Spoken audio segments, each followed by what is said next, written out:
Welcome back to State of the Union. I'm Jake Tapper. Investigators continuing to discover new details in that horrifying murder of a Virginia news crew. Police now saying the gunman, a former colleague of the victims, Allison Parker and Adam Ward, expressed admiration for other horrific attacks, such as 9/11. Parker's family has created a scholarship in her memory, but her father says her real memorial will be a living one. He's vowing to fight to create new legislation in her name to curb gun violence. He joins me now from his home in Collinsville, Virginia. Mr. Parker, first of all, my deepest condolences. I know I speak for everyone when we say we can't even imagine what you're going through. So many people across the nation have been moved by what happened to your daughter and Adam Ward. What would you like them to do in her name, in her memory? Well, Jake, thanks for having me on. And before we get to that, to the answer to that question, I just want to tell you that everyone, I've done a lot of media interviews, as you probably know, and a lot with CNN, and with the exception of one news organization that you can probably figure out that will go unnamed, everyone has been so kind and considerate of our family and the line of questioning. And I want to give a particular shout out to Jennifer Henderson, who's one of your producers, who's been like a member of the family to us, and we so appreciate that. What I would like for everyone to know and to keep in mind is, you know, this is, just don't be desensitized to this issue, and don't go, oh gee, this is another horrific incident. What's for dinner tonight, honey? And I think that's my fear, is that you know, this is going to be a big news story for a weekend, and then, you know, it's on to the next one.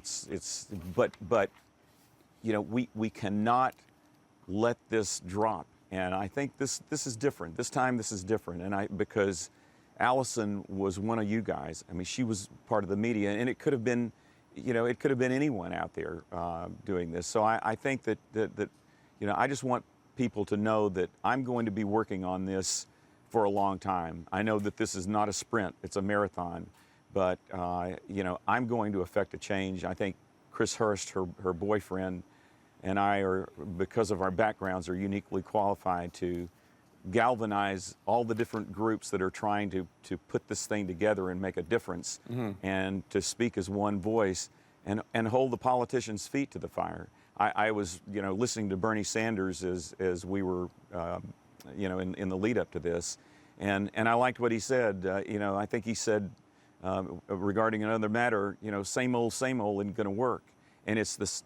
It applies to this issue, and I think the reason he's doing so well, and the reason that Donald Trump is doing so well in the polls, is that there's an anger in this country, you know, that same old isn't going to work. Right. But the difference is, this time, you know, it's got to apply to sensible gun control legislation, controlling the loopholes in gun shows, right, and you know, doing those kinds of things. Well, Mr. Parker, let me ask you. I know it was only Wednesday morning when this horrific tragedy happened.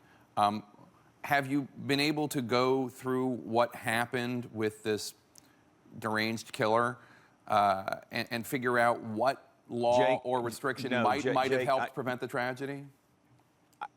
Okay, I'm sorry. I didn't want to. You know, I have not turned the television on since Tuesday night. So right, I don't want to see it. I don't want to watch it. I'm not going to recount it.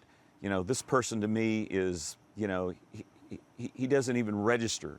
What registers is the fact that he was mentally disturbed.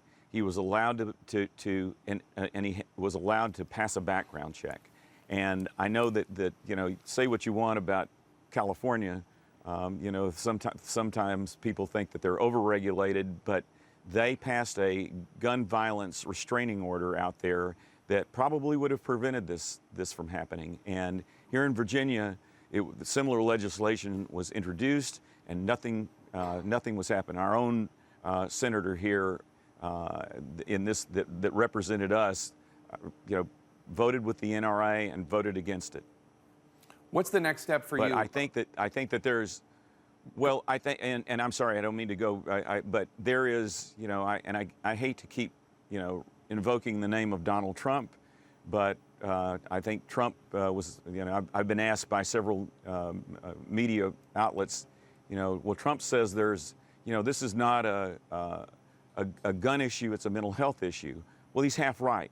It is a mental health issue, but there's a linkage there between guns and mental health, and there's got to be some kind of protocol established so that we keep people from getting guns. And I think that bill in California, it wouldn't have saved Allison. It's just like, you put a seatbelt on and you drive, and there's no guarantee that it's going to save your life if you're in a horrific accident. But it's something, and that's the next step.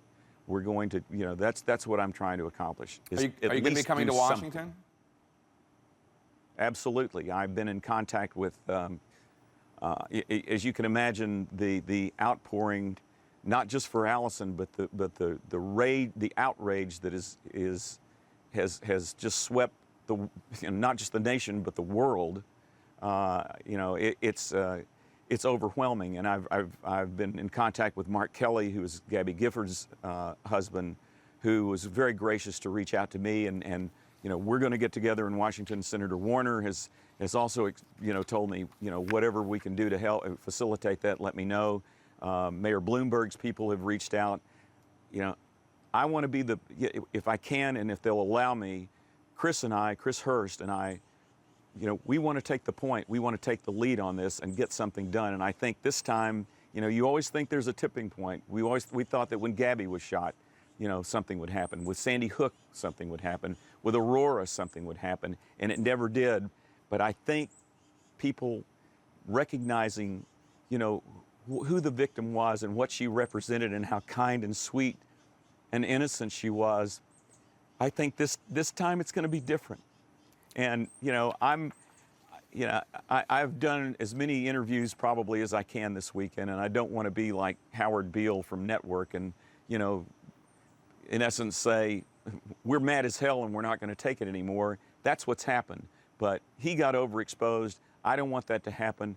I want to come back when we have real news when we have updates to report, and I'm counting on you guys in the media to be there and support this and keep this on the front burner, because it has to be. It can't go away. It can't be, next week, it can't be forgotten, and I'm not going to let that happen. Well, we're certainly going to stay in touch with you and have you back when you have more to tell us about Andi Parker. Again, our deepest condolences on the loss of what she sounds like a wonderful, wonderful girl.